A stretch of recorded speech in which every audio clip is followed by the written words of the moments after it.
क्या आप उन बलों को जानते हैं जो आप पर सामान्यतः बैठे होने, खड़े होने या टहलने पर कार्यरत होते हैं? यदि गुरुत्वाकर्षण बल आप पर कार्य कर रहा है, तो आप जमीन पर क्यों नहीं गिर जाते? जितना हम जानते हैं प्रकृति के पास देने के लिए उससे बहुत अधिक है, लेकिन फिर भी हम मूल बातों से शुरू करेंगे। हमारा उद्देश्य है मौलिक बलों की प्रकृति और गुण धर्मों का अध्ययन करना। हम बल की प्राथमिक अवधारणा से परिचित हैं। किसी वस्तु को धकेलते या उठाते समय हमें उस पर बल लगाना होता है। प्रसिद्ध भौतिक विज्ञानी आइजैक न्यूटन, जिन्होंने सबसे पहले गति के अपने 3 नियमों में बल की स्पष्ट अवधारणा दी थी, ने गुरुत्वाकर्षण का सार्वत्रिक नियम भी दिया था। गुरुत्वाकर्षण बल के अलावा हम कई अलग अलग प्रकार के बल भी देखते हैं, जैसे कि 2 पृष्ठों के बीच घर्षण बल, एक संपीड़ित स्प्रिंग में उत्पन्न होने वाला प्रत्यानयन बल, एक तनी हुई डोरी में उत्पन्न तनाव, तरल के मुक्त पृष्ठ में लगने वाला पृष्ठ तनाव बल, अंतरा परमाणुक बल आदि। अब आइए हम विभिन्न प्रकार के मौलिक बलों का अध्ययन करते हैं। पहला बल है गुरुत्वाकर्षण बल। गुरुत्वाकर्षण बल परिमित द्रव्यमान वाली किन्हीं 2 वस्तुओं के बीच परस्पर आकर्षण बल होता है। ये एक सार्वत्रिक बल है। न्यूटन के गुरुत्वाकर्षण के नियम के अनुसार ये परस्पर आकर्षण बल समानुपाती होता है उनके द्रव्यमान के गुणनफल के, और वियुक्त क्रमानुपाती होता है उनके बीच की दूरी के वर्ग के। गुरुत्वाकर्षण बल एक दीर्घ परास बल है और इसके लिए किसी मध्यवर्ती माध्यम की आवश्यकता नहीं होती है। अन्य मौलिक बलों की तुलना में गुरुत्वाकर्षण बल सबसे दुर्बल बल होता है।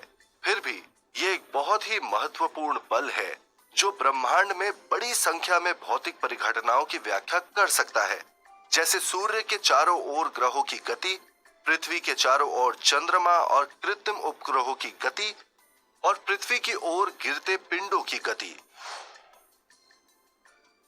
विद्युत चुंबकीय बल आवेशित कणों के बीच का बल होता है।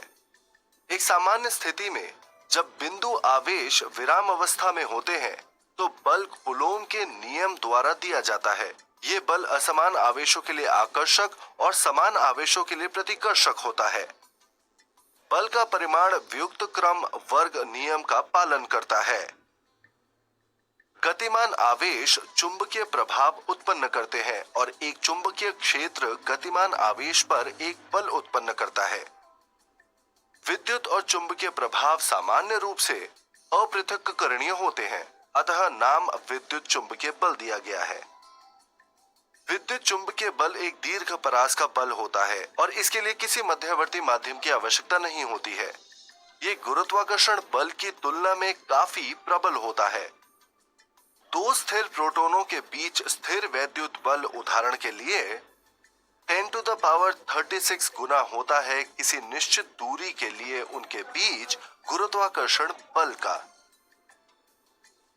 गुरुत्वाकर्षण बल हमेशा आकर्षक प्रकृति का होता है, जबकि विद्युत चुंबकीय बल प्रतिकर्षक और आकर्षक दोनों हो सकता है। प्रबल नाभिकीय बल। ये बल नाभिक में प्रोटॉन और न्यूट्रॉन को बांधे रखने के लिए जिम्मेदार होता है।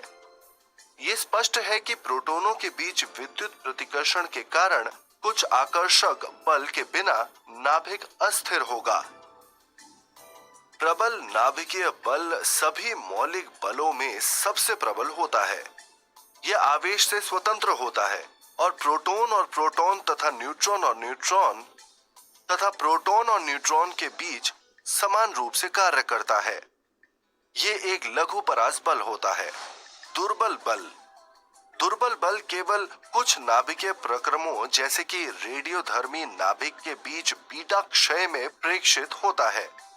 बीटा क्षय में एक इलेक्ट्रॉन और एक अनावेशित कण, जिसे एंटी न्यूट्रिनो कहा जाता है, का उत्सर्जन करता है। दुर्बल बल अत्यंत लघु परास का होता है। सारांश: गुरुत्वाकर्षण बल परिमित द्रव्यमान वाली किन्हीं 2 वस्तुओं के बीच परस्पर आकर्षण बल होता है। ये एक सार्वत्रिक बल है। विद्युत चुंबकीय बल आवेशित कणों के बीच लगने वाला बल है। एक नाभिक में प्रोटॉन और न्यूट्रॉन को बांधे रखने के लिए प्रबल नाभिकीय बल जिम्मेदार होता है। ये एक आवेश स्वतंत्र लघु परास बल होता है। दुर्बल बल कुछ नाभिकीय प्रक्रमों जैसे रेडियोधर्मी नाभिक के बीटा क्षय में प्रेक्षित होता है। अब आप प्रकृति के मौलिक बलों से अवगत हैं। ये ब्रह्मांड में होने वाली हर चीज को नियंत्रित करते हैं और पदार्थ को गिरने से रोकते हैं। आप जल्द ही इन प्रत्येक बलों के बारे में विस्तार से